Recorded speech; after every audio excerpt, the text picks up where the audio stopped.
NEET 2019 का collisions पे based एक क्वेश्चन कर रहे हैं हम लोग अब।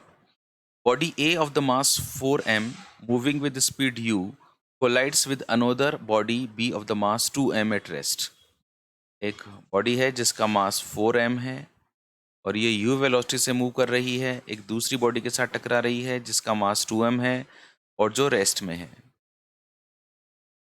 The collision is head on and elastic in nature. Head on है, आमने सामने की टक्कर, और कॉलिजन इलास्टिक है।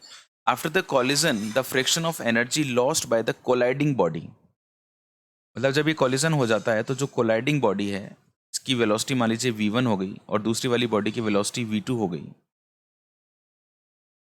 तो आपसे पूछा गया है कि the friction of energy lost by the colliding body of the A.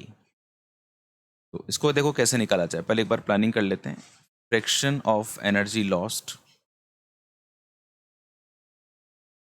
Of colliding body,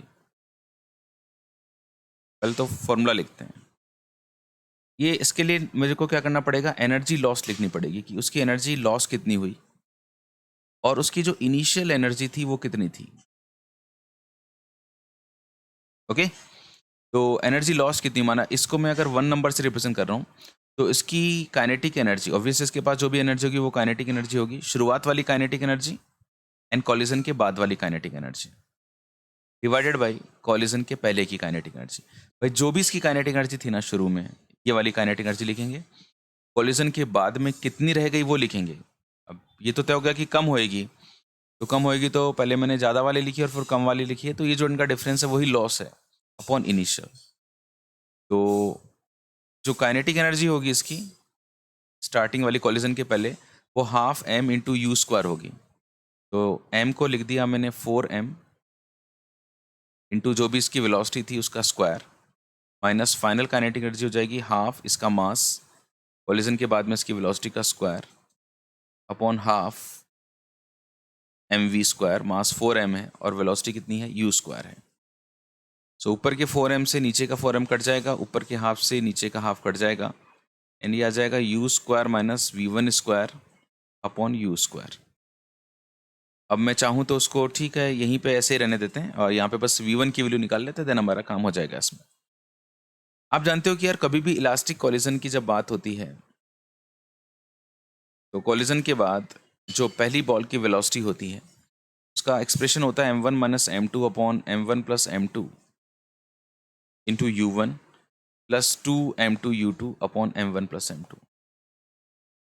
ये जो एक्सप्रेशन है ना ये आपको याद होना चाहिए यार, आपका टाइम बहुत बचेगा। m1 पहले पार्टिकल का मास 4m, दूसरे का मास 2m, कंफर्म कर लेते हैं एक बार।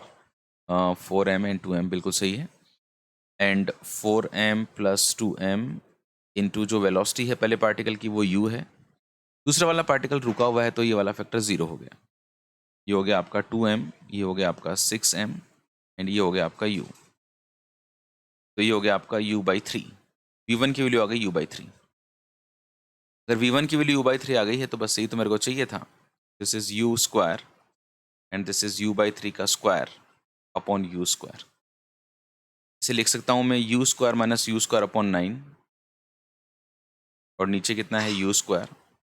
9 को एलसीएम ले लिया तो 9u square minus u square हो गया और ये u स्क्वायर, तो ये 8u स्क्वायर हो गया और ये 9u स्क्वायर हो गया और आ गया मेरा 8/9। तो बल्ले बल्ले and Shava Shava, this is the correct answer of this question 8/9। आपको ज़रूरत है प्रॉपर फॉर्मूला याद होना चाहिए अच्छे से। आपको ये भी ज़रूरी है कि जो आपसे पूछा गया है ना कि यार ये एनर्जी लॉस्ट का फ्रैक्शन, तो उस फ्रैक्शन को कैसे निकालते हैं ये आपको पता होना चाहिए। अगर ऐसा पता है, सही से आपने कैलकुलेशन की है, तो डेफिनेटली आपका आंसर सही आएगा।